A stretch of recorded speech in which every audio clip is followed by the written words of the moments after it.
빌립보에 보내는 서신의 마지막을 바울은 감옥에 갇혀서 여러 가지로 힘들고 또 어려운 자신을 도와준 것에 대한 감사로 마무리를 하고 있습니다.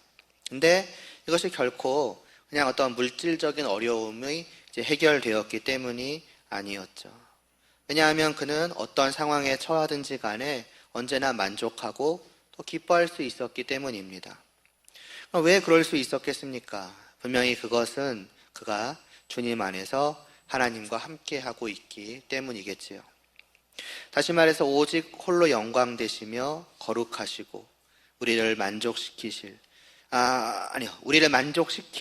이 세상의 모든 것과 비교할 수 없을 만큼 놀랍도록 우리를 만족시키시는, 그래서 하나님으로 말미암아서 비로소 우리는 이게 진짜 만족이구나, 이게 진짜 기쁨이고 행복이구나 하게 될 그 하나님을 바울은 지금 함께하고 있기 때문입니다.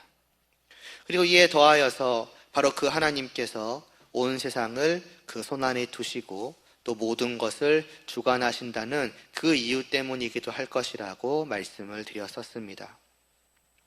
온 세상 가운데서 일어나는 모든 일 속에 하나님의 손을, 또 하나님의 뜻을, 하나님의 계획을 벗어나는 일은 없습니다.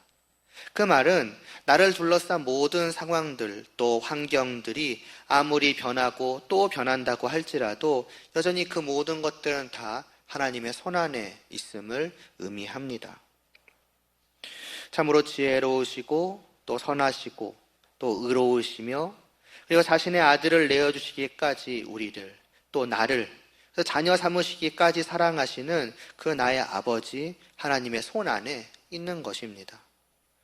성도로서, 하나님의 자녀로서 이 사실을 분명하게 알고 있다면, 그러니까 내가 아버지를 바라보고 그 아버지의 손 안에 있는 이 세상과 또 그 안에 있는 나 자신을 바라보고 있다면 어떻겠습니까? 그것이 내가 믿음으로 바라보고 있는 내 그 믿음의 눈앞에 펼쳐진 풍경이라고 한다면 현재의 상황에 만족하지 못할 이유가 어디 있겠는가 하는 것입니다.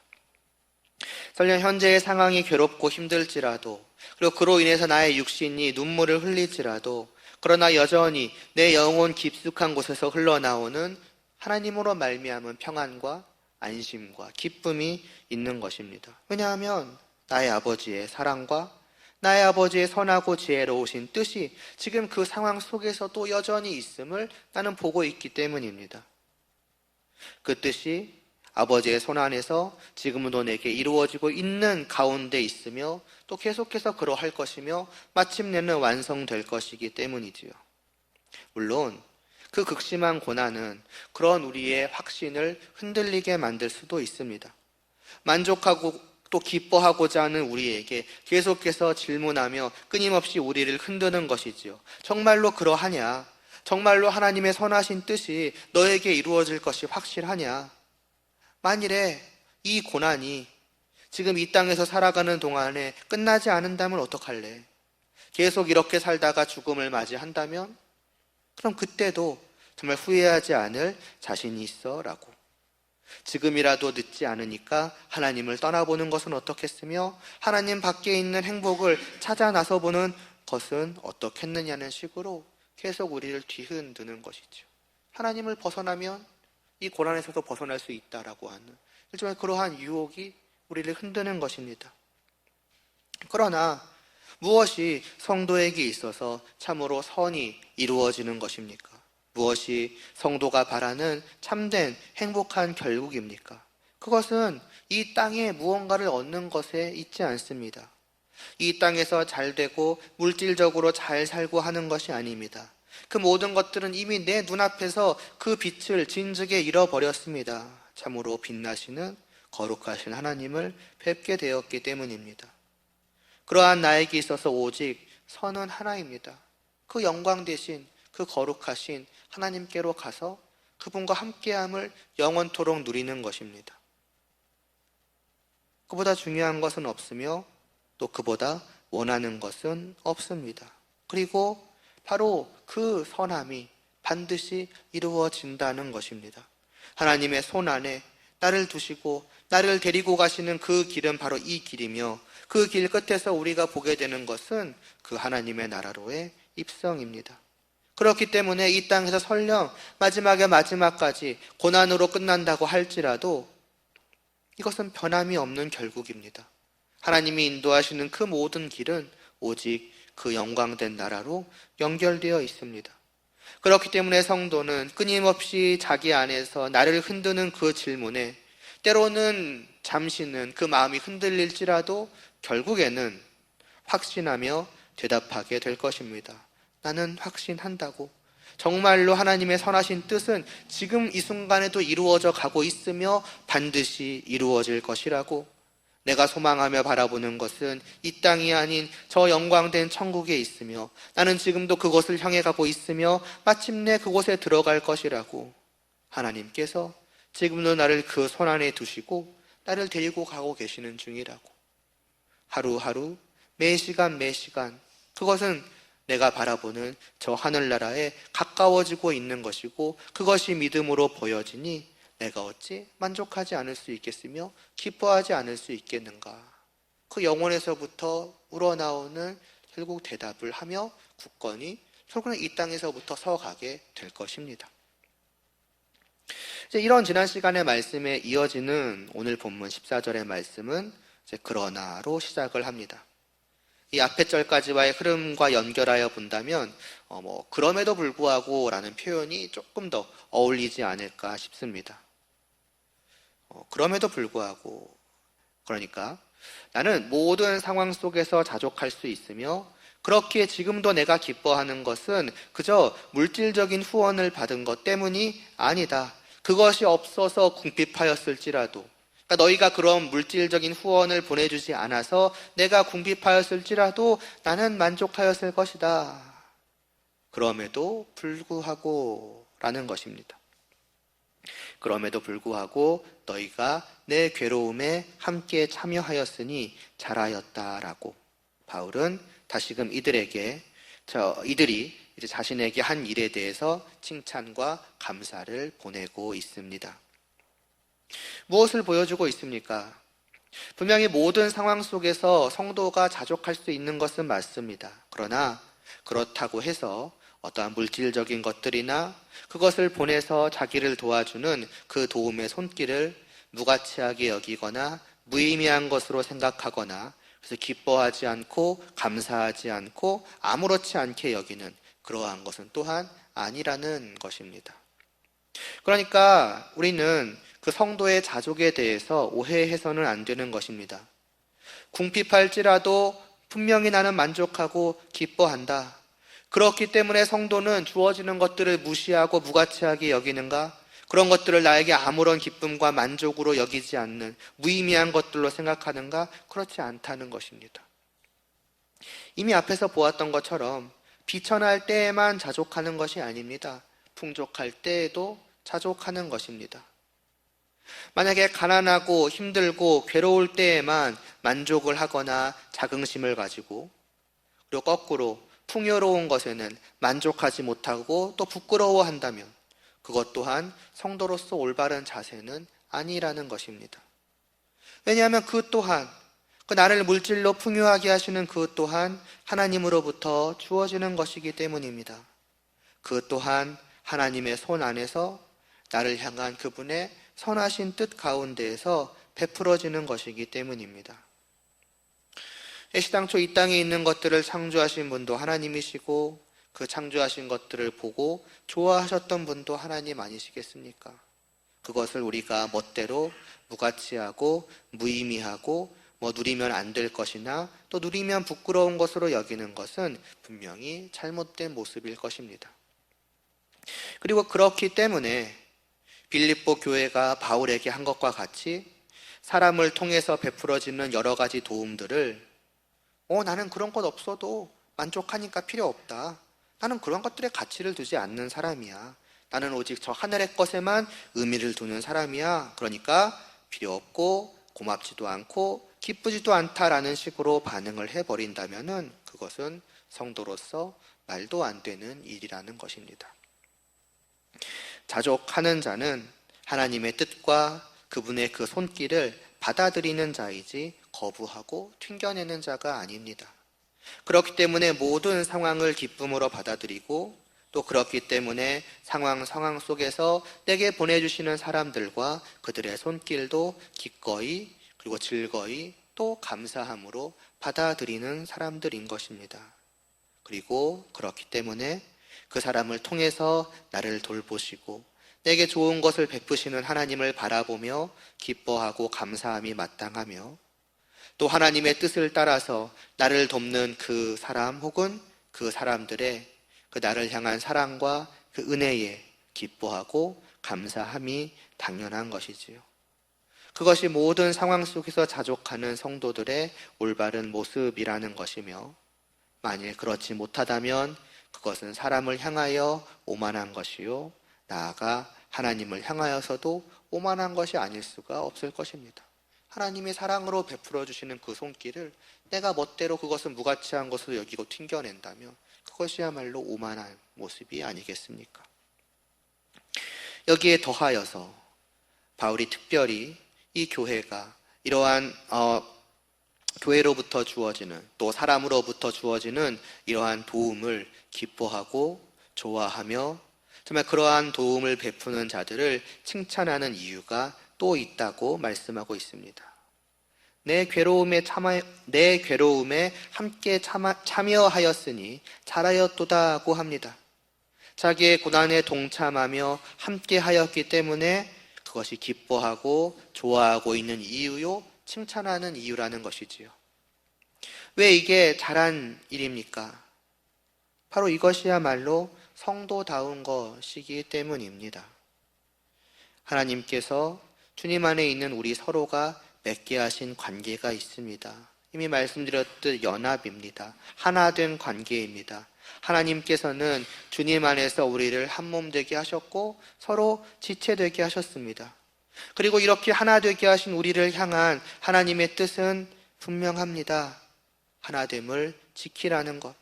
서로를 한 몸으로 여기고 서로를 나와 관계없는 자가 아닌 나의 지체로, 아니 나 자신으로까지 여기고 그렇게 함께하며 그 지체로서 살아가라는 것입니다. 곧 서로 사랑하고 서로 돕는 것입니다. 함께하며 그 삶에 참여하는 것입니다. 왜냐하면 남이 아니기 때문입니다. 심지어는 그냥 가까운 사이 정도도 아니기 때문입니다. 한 몸이요, 앞서 말씀드렸던 것처럼 나 자신과 같기 때문입니다. 나요, 내 몸을 돌보는 일입니다.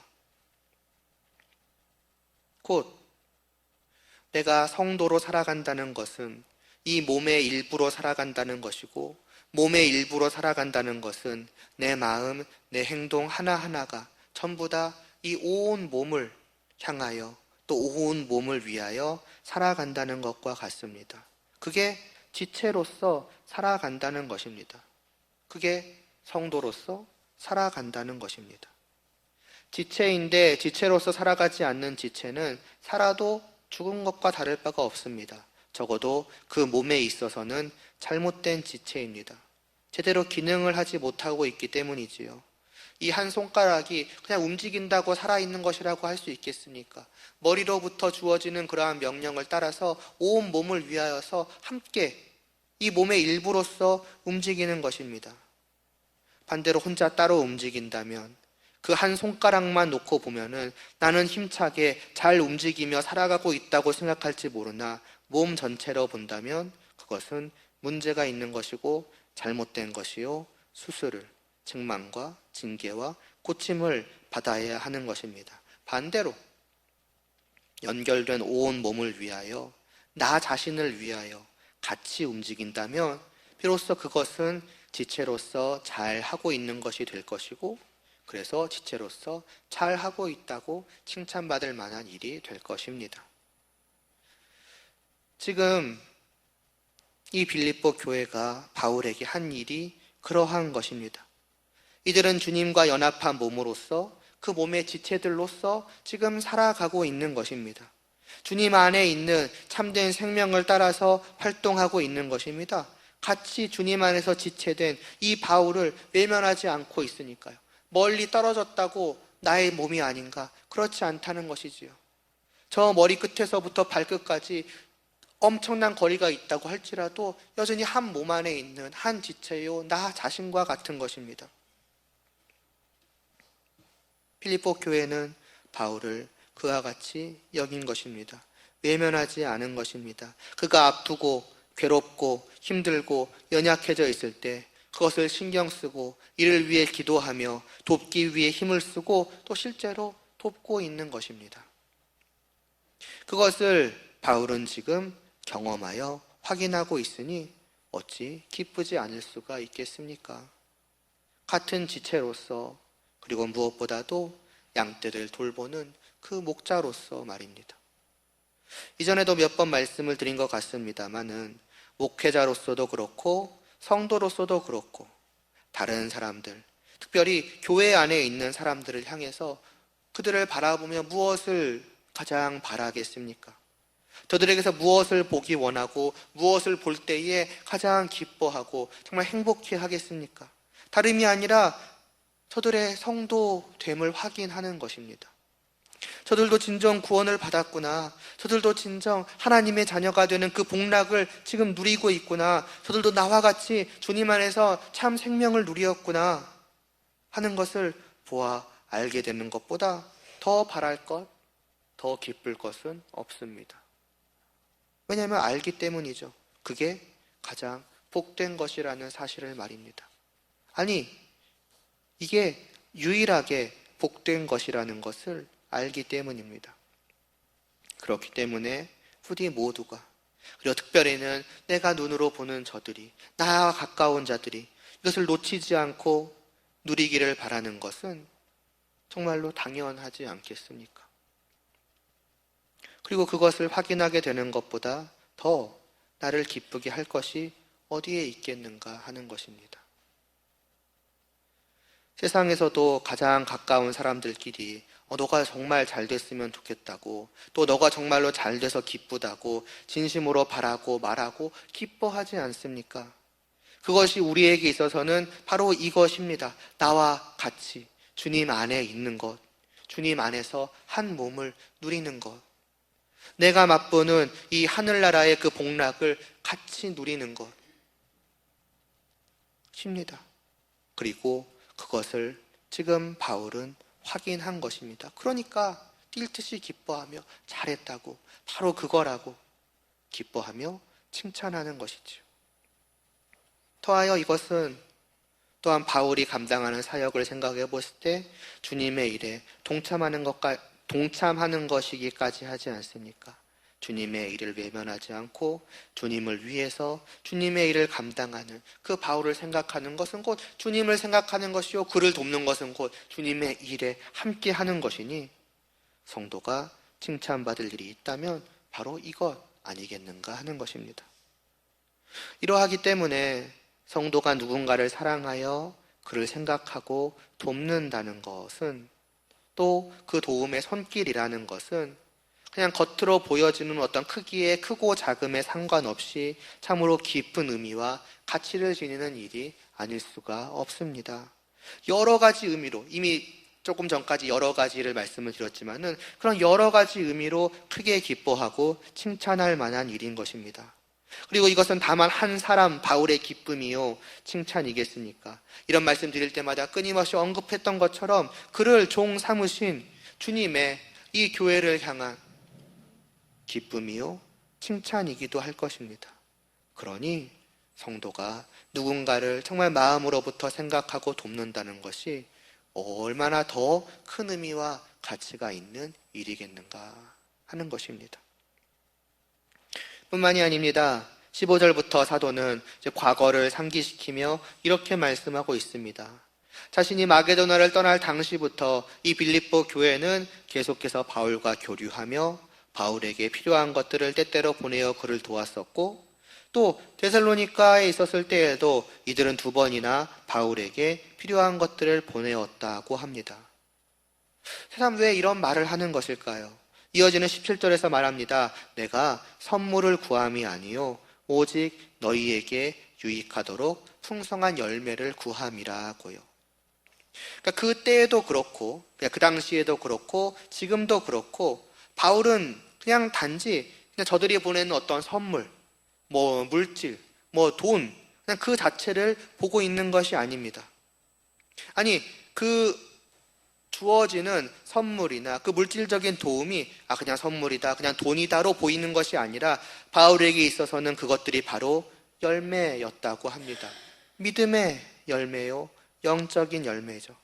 그 당시에 바울이 이 교회에게 내가 지금 이러이러한 상황이니 나를 좀 도와달라라고 요청을 했다면은 그것은 그런 요청을 통해서 이 교회가 믿음의 열매를 맺기 원했기 때문이며 지금 감옥 속에서도 만약 그것을 바라고 있노라면은 마찬가지로 그 목적은 분명합니다. 저들에게서 믿음의 열매를 또다시 보기를 원하는 것입니다.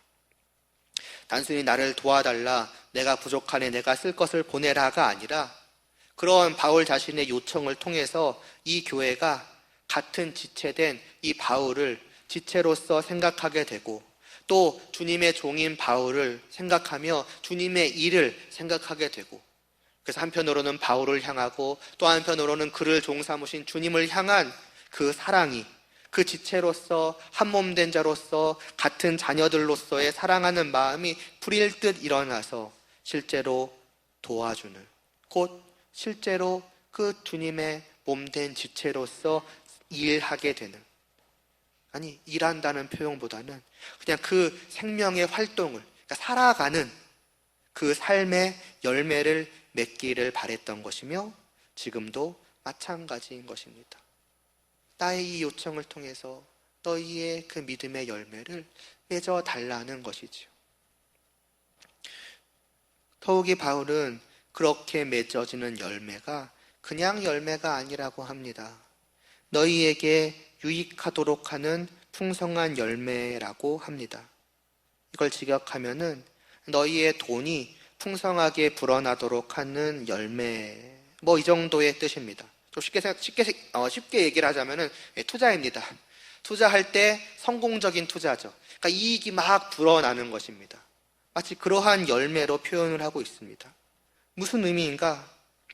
그렇게 지체로서 생명의 활동을 하여서 실제로 그 믿음의 열매를 맺을 때에 쉽게 말하면 정말로 누군가를 같은 지체를 사랑하는 마음으로 주님을 사랑하는 마음으로 실제로 누군가를 도울 때에 그것은 그냥 그 행위 자체로 그냥 한 번 맺어지는 열매 자체로 끝나버리는 것이 아니라 아까 말씀드렸던 것처럼 마치 투자할 때에 투자한 것에 대한 이익을 얻어서 내 재산이 불어나고 더 불어나고 더 불어나는 것처럼 나의 그 믿음의 행위로 말미암아서 믿음의 열매로 말미암아서 내 믿음도 그와 함께 더욱더 커져가고 더 커져가며 내 안에 있는 그 주님이 주시는 생명도 더욱더 활발하게 내 안에서 역동하게 된다라는 것입니다.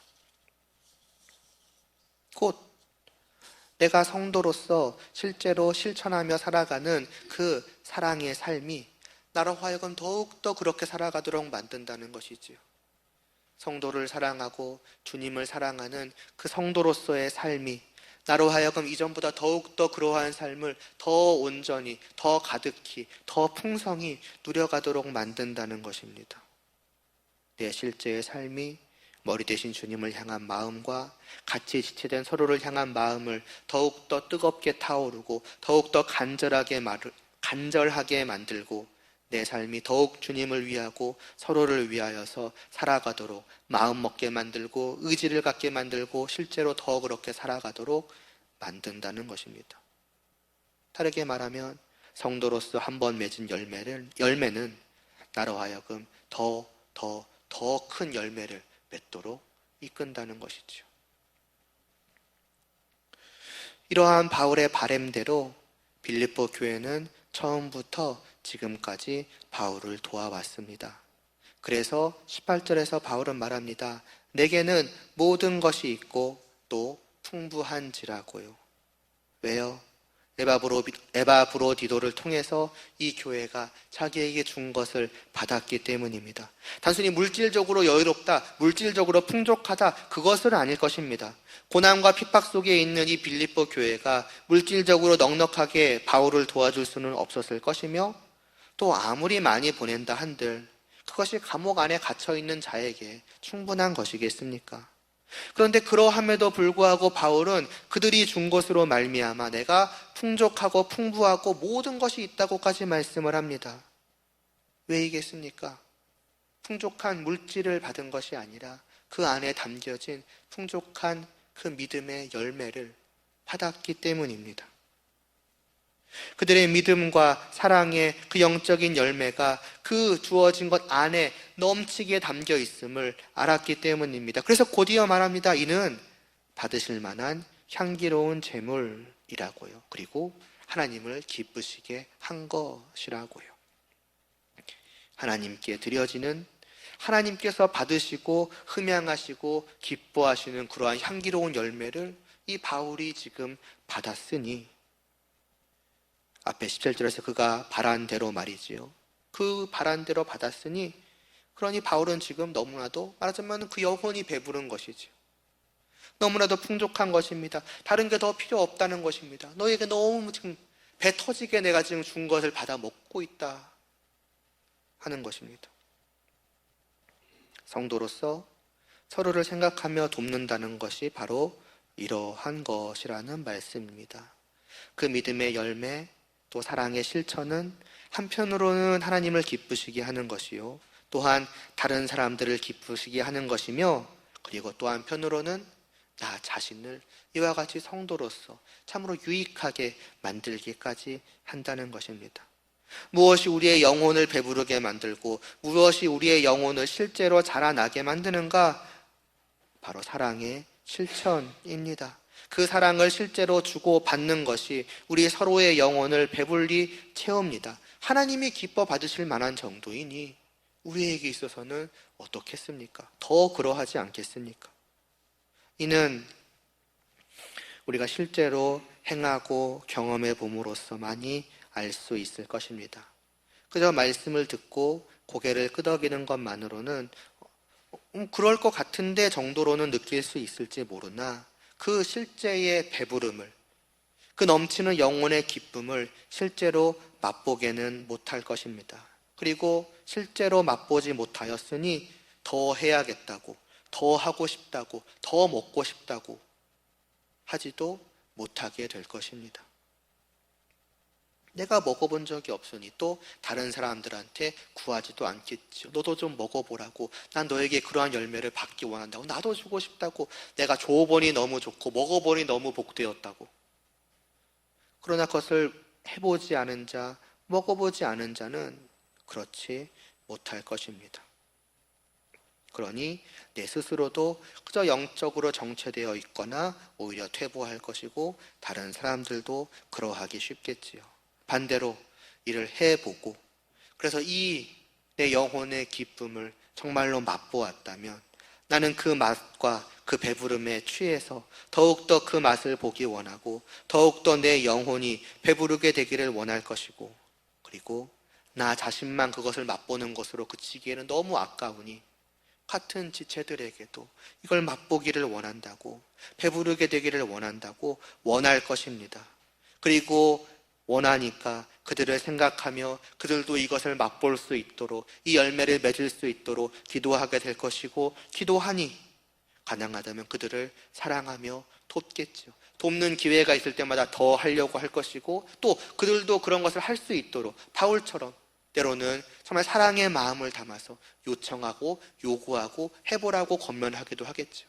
단순히 너가 뭘 하고 안 하고가 중요한 게 아니야. 어떤 돈을 요구하거나 뭘 원하는 게 아니야. 나는 그걸 통해서 너가 지금 내가 맛보고 누리고 너무나 행복한 그 믿음의 열매를 너도 좀 맛보기를 원한다고.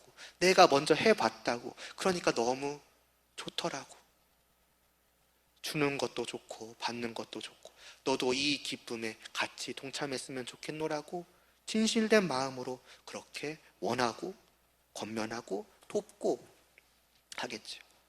그리고 이것이 다만 나 혼자만의 일이 아니라고 생각해 보시기 바랍니다. 그 모든 각각의 지체들이 같이 그들도 나름대로 경험해 봤고, 그렇기 때문에 그들도 서로를 위해서 그러한 마음을 가지고 기도하며 도와주고 하는 것들이 마지막 우리 모두 가운데 같이 일어난다면, 결국 모두가 모두를 위해서 기도하고 모두가 서로 이러한 말씀으로 권면하고 돕고 나누고 하니 그 안에서 맺혀지는 열매들이 얼마나 풍성하겠으며, 그 엄청난 열매들을 우리 서로가 다 같이 먹음이 얼마나 놀랍겠는가 하는 것입니다.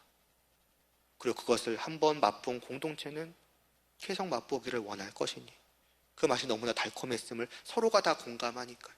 그러니 우리가 더 힘써 서로를 생각하고 기도하고 말씀으로 서로를 돕고 한번 실천해보자, 서로를 생각해보자, 이러한 것들을 서로가 더 해갈 때 결국 이것은 온 교회의 놀라운, 말하자면 믿음의 성숙으로 자라남으로 나타나지 않겠습니까? 이렇게 된다면 얼마나 좋을까 생각해 볼 만하지 않습니까? 우리가 다 이러한 기대와 바람을 가지고 먼저 한 걸음, 흔히 찍먹한다라는 말 쓰지 않습니까? 그럼 내가 먼저 한번 먹어볼까 하는 심정으로 해간다면 분명히 그것은 결국 우리 모두의 것으로 나타나게 될 것입니다. 다시 말씀드리지만 어떤 드러나는 그 물리적인 크기의 작고 큼이 중요한 것이 아닙니다. 그것이 우리를 배부르게 만들고 덜 배부르게 만드는 것이 아닙니다. 중요한 것은 나의 마음이요, 나의 영혼입니다. 내가 진정으로 하나님을 사랑하고 다른 사람을 사랑함으로써 행하는 그 무엇, 그것은 작은 걸음일지라도 풍족한 열매를 행하는 놀라운 걸음일 것이요, 그 걸음마다 맺는 모든 열매들은 그 어떤 겉모습이 아닌 나의 중심을 보시는 하나님께서 기뻐 받으실 향기로운 제물이 될 것입니다. 그리고 그런 열매를 맺는 우리를 하나님께서 그냥 두시겠습니까? 19절에서 바울은 기도합니다. 나의 하나님이 그리스도 예수 안에서 영광 가운데 그 풍성한 대로 너희 모든 쓸 것을 채우시리라고요. 그리고 이어 말합니다. 하나님, 그런 하나님이죠. 나의 모든 것을 채워주실 하나님, 또 반드시 그렇게 하여 주실 그 우리의 아버지께 세세 무궁하도록 영광을 돌릴지어다고 말입니다. 하나님은 결코 우리를 그냥 두실 리가 없습니다. 모든 것을 풍성하게 소유하신 그 우리의 아버지께서, 심지어는 우리가 먼저 사랑하지 않았을 때에도 우리에게 넘치는 사랑을 베풀어 주셨던 그 아버지께서 아버지를 사랑하는 마음으로 아버지를 기쁘시게 하는 그 믿음의 열매와 향기로운 제물을 올려드리는 것을 그냥 보고만 계시겠습니까? 우리에게 그보다 더 큰 사랑과 은혜를 풍성하게 베푸사 맛보도록 하지 않으시겠습니까? 물론 이는 물질적인 것이 될 수도 있겠습니다. 때때로 우리의 필요를 놀랍게 채워주시는 것을 경험케도 하실지 모릅니다. 그러나 더 중요한 것은, 무엇보다도 우리를 풍성히 채워주시는 것은, 그리고 맛본 성도가 무엇보다도 풍성하게 채워지기를 바라는 것은 단순히 그런 물질적인 것이 아니라 나를 진정으로 만족케 하는 영적인 풍성한 복락, 그 하나님의 정말 내가 어떻게 보면은 받았을 때 정말 너무 감당 못할 정도에서 깔릴 정도인 그 사랑과 은혜를 우리의 영혼이 더 가득히 맛보고 누리고 배부르도록 하여 주시지 않겠습니까? 이것까지도 우리는 기대하게 되는 것이죠. 이러한 것들이 서로를 사랑하는 그 사랑의 실천을 시작으로 하나하나 경험되어지기를 바랍니다. 그래서 날마다 내 영혼이, 아니 우리의 영혼이 배불리 만족하며 너무 좋아 어찌할 바를 몰라 하며 하나님께 이 바울의 기도처럼 두 손을 높이 찬양과 경배와 영광을 올려드리는 우리의 교회가 실제로 되어지기를 소망합니다. 이제 이 마지막 기도를 끝으로 이제 사도는 21절부터 23절까지 해서 마지막 인사를 하면서 편지를 마무리합니다. 그래서 거의 한 몇 년 이어져 왔던 이 빌립보서가 이제 이렇게 마무리가 되는데, 전체적인 좀 정리를 한번 하고 마무리를 할까도 생각해 왔지만은, 몇 년치를 마무리한다는 것은 이제 쉽지가 않아서 처음 어떤 말씀을 전했는지조차도 이제 기억이 좀 가물가물해져서 그것은 빠르게 포기를 하고 23절 이 말씀을 저 자신의 바램을 담아서 제가 봉독하고 마치도록 하겠습니다. 주 예수 그리스도의 은혜가 너희라고 하면 좀 그렇죠. 성도분들 모두의 심령 가운데 정말로 가득하기를 소망하며 제가 기도드리겠습니다. 하나님 아버지, 성도의 그 서로의 그 사랑의 실천이 얼마나 복된지를 다시 한번 이 말씀을 통해서 확인케 해주심을 감사를 드리옵나이다. 오늘 이 말씀이 저희의 마음 가운데 굳건한 의지를 갖도록 하여 주시옵시고, 정말 나도 또한 이러한 열매를 맺기를 원하고 또 이러한 열매를 먹어서 진정한 그 영혼의 풍성함을 맛보기를 원한다는 그러한 마음들이 우리 모두에게 있게 하여 주시옵소서.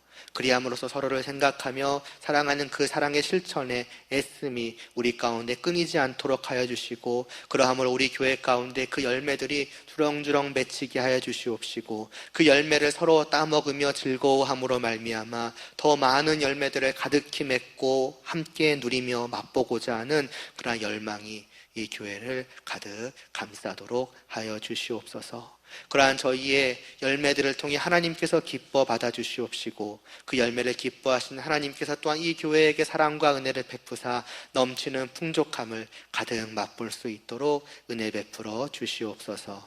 예수님의 이름으로 기도드리옵나이다. 아멘.